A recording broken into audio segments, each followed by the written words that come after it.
Hey there, it's Catherine. Welcome back to my channel. So for today's video I'm going to be taking you guys on a tour of what is inside my laptop. So this laptop has been with me since 2017 and this is the MacBook Air 2017 13-inch model. But before we start, I would like to announce that this video is in partnership with Wondershare PDF Element, and later on I will introduce you to that software. If you haven't subscribed to this channel, please don't forget to subscribe and click the bell button right beside it to be notified whenever I post a new video. So without being said, let's hop right into the video. So this is my home screen or my desktop screen. So don't worry guys, I will teach you how did I create this wallpaper and also how did I customize my folders. But before I teach you guys all of this stuff, I would like to introduce to you what is Wondershare PDF Element and what does it do. Okay, so let us see how PDF Element works. All you have to do is click this icon right here which says Wondershare PDF Element. So I downloaded this software. So Wondershare PDF Element is available in Windows and Mac OS. So in my case, I am using a MacBook laptop, so I can only teach you how does it work in Mac OS. So one thing I noticed about PDF Element is it's very easy to use and it has multiple choices of tools, so you can edit a PDF file format according to your style. I know our teachers and professors sometimes send us a PDF file format of handouts and whatnot. So with this software, it is possible for you to edit it and create your own PDF file without any hassle. So now guys, let me introduce you what is PDF file and what does it do by giving you an example. Let's open a PDF file that I downloaded as a reference. So I'm going to click open file, or you can simply drag your file into this software and now you can choose your PDF files that you want to edit. So as an example, I'm going to edit this PDF file. First things first, I will teach you the basics real quick.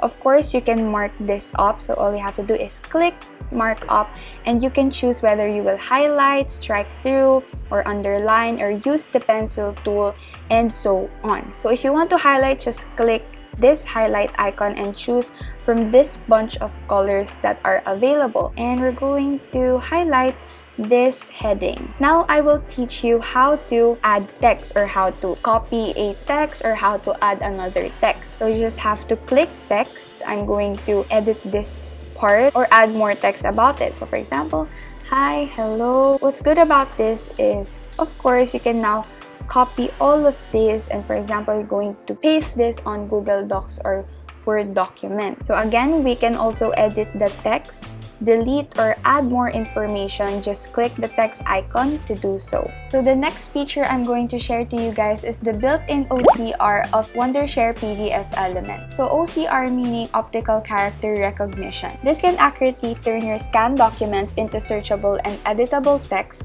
allowing you to repurpose the content without retyping. So we are still here on our first file and we can just simply drag this screenshot or even a picture. You can use that as well. So for example, my answers or the things that I needed to put in my file is found in this picture or in this screenshot, and I can just simply drag this picture right here and we are on a different window or different tab. To use that built-in OCR, all you have to do is click tool and click OCR text recognition and perform OCR and wait for a few seconds and it will progress completely. Once operation completely successful, we can now open and eventually you can now get the text by the help of the built-in OCR. So you just have to click text again. So I can now simply add more statements. For example, I'm just going to zoom in for you guys. So this is just guys an example, so I hope you don't mind. For example, I'm going to get these things written in this screenshot. So for example, I'm going to insert that in a Word document or even in this file. So just click this text and just paste your text. So as you can see, it's there already. So I just undo it. because I don't really need it for this one. So that is just how the OCR or the built-in OCR works. Next feature is my favorite because PDF Element allows me to put my own signature here, and I will teach you how to do it. So from the markup section, I will click signature from the upper right deck of the window. Once you click it, you can now write your own signature, so let me create an example. You can choose whether black, red, or blue, or even gray. I'm going to create my own signature. This is an example, so it's not real. Once done, I will drag it wherever I wanted it to be. I can move it along. You can adjust the size, or you can go smaller or you go bigger. So another feature is you can validate your signature. Just go to Form, place it beside or under your written signature. You can rename it as well and write your full name. And I'm going to put my name here. So for example, May Smith. So we just have to click this, and as you can see here, it's validated, so you can sign it up. You can say and save.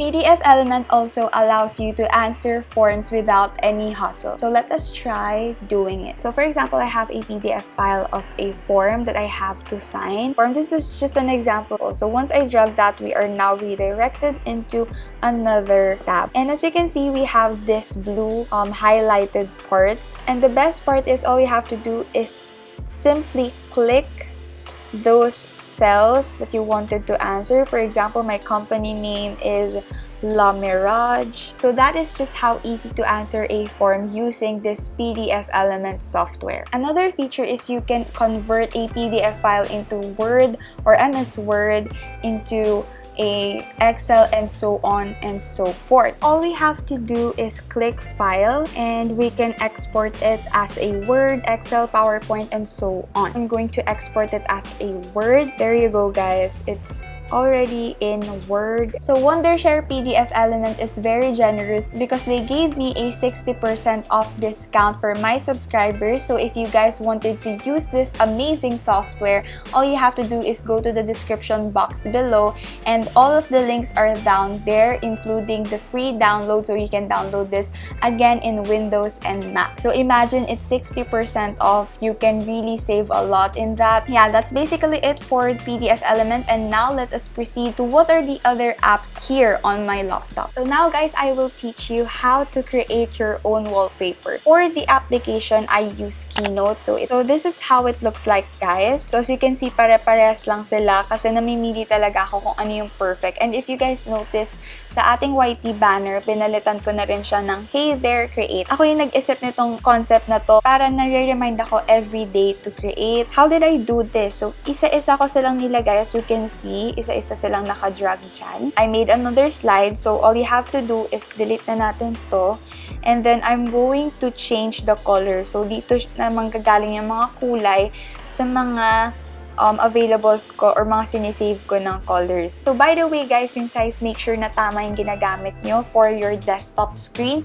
So this is the size of the MacBook 13-inch, yung 1440 by 900. For example, I'm going to type Hey There.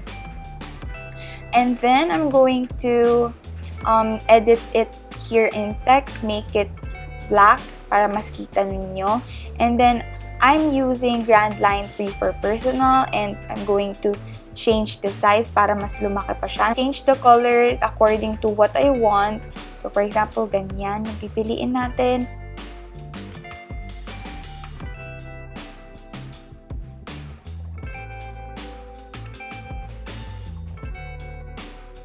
Itong mga to, yung mga nilagay ko po na paper strips, lahat po yan ay nanggaling sa Google. Hindi talaga siya transparent background. So what I did is I click Instant Alpha, tapos inalis ko yung background na yan. And then I will click Done.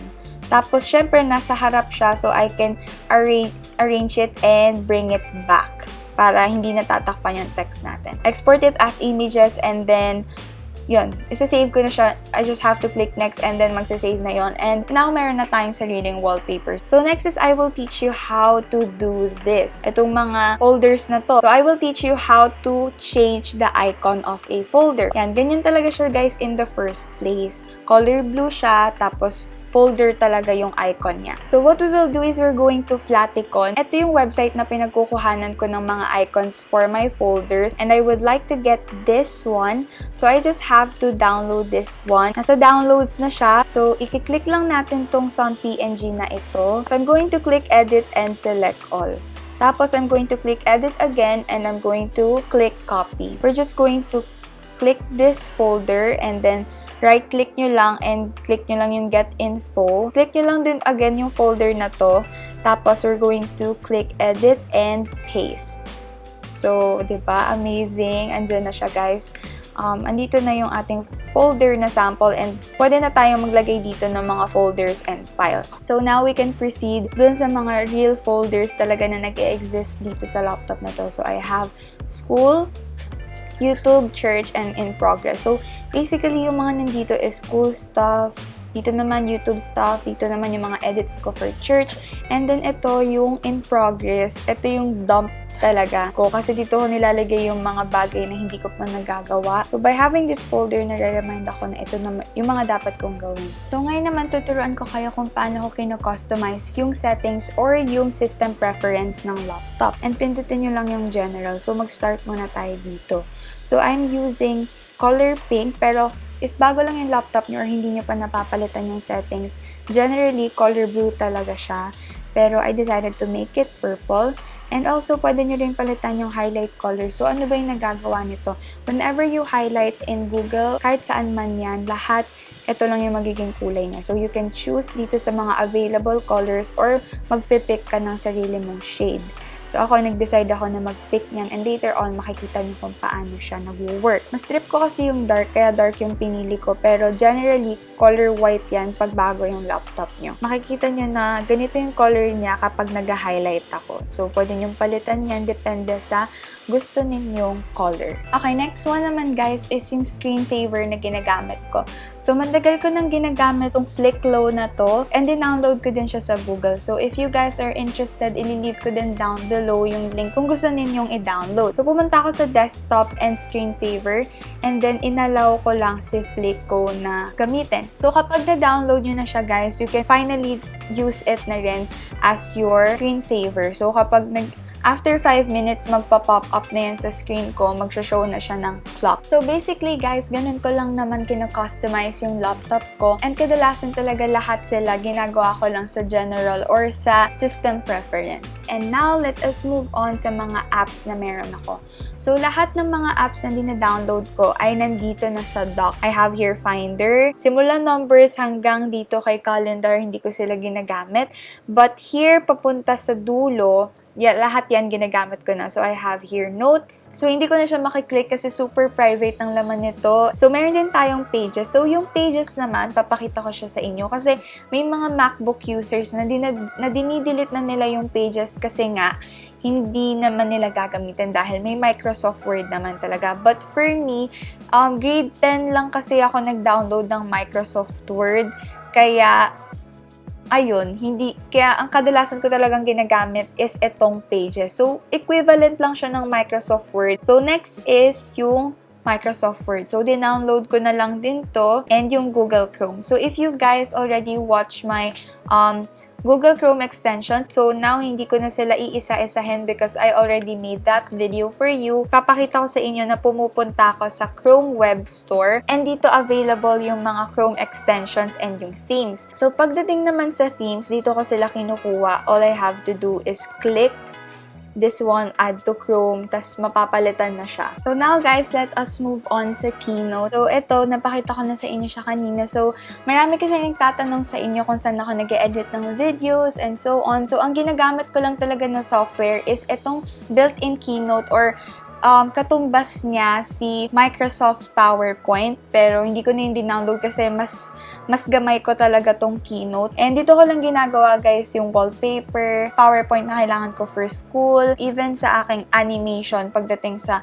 YouTube video dito talaga. Pero marami talagang nag-request sa inyo na gumawa ako ng how do I edit my YouTube video. Gagawin ko naman siya guys, pero hindi lang muna ngayon kasi ang dami pang inline talaga na video sa akin. Then next is of course iMovie. Ayun, dito lang ako nag-edit ng videos. So sana antayin nyo na lang yung how do I edit my YouTube videos para magkaroon tayo ng in-depth na process pagdating sa editing. And another one is kaka-download ko lang din ito this last August lang. So, this is the Adobe Illustrator kasi gusto ko matuto mag-edit dyan. And then, next is Notion. So, if you guys watch my school apps, yan, nabanggit ko na to si Notion doon. And actually, ngayon, hindi ko na siya ganong nagagamit. Sa YouTube ko na lang talaga siya nagagamit. Like, yung mga plans ko for YouTube, ito na lang talaga yung nagiging planner ko. So, I hope na panoorin niyo yung school apps video ko kasi andun talaga lahat ng mga apps na ginagamit ko for school. Last ko nang ipapakita is itong Zoom. Alam naman natin lahat na pag online classes, gumagamit lang tayo ng Zoom. And now, lastly, let us talk about my case or kung ano yung ginagamit kong case sa laptop ko. So, lahat po ng ito, mayroon din akong color pink. Tapos, yung dating-dati talaga is yung transparent lang na nabili sa The Vault. Pero itong color violet ba to or medyo bluish na rin siya. Ito, tsaka yung color pink naman is nabili ko lang sa Shopee. So, I'm going to link that on the description box below. So, basically, that is it for today's video. I hope you guys like it. And if you did, don't forget to give this one a big thumbs up. Comment down below if you have some clarifications, questions. And if you guys also have video requests, i-leave nyo lang yan dyan sa comment section below. Thank you so much for watching and I hope to see you on my next one. Bye!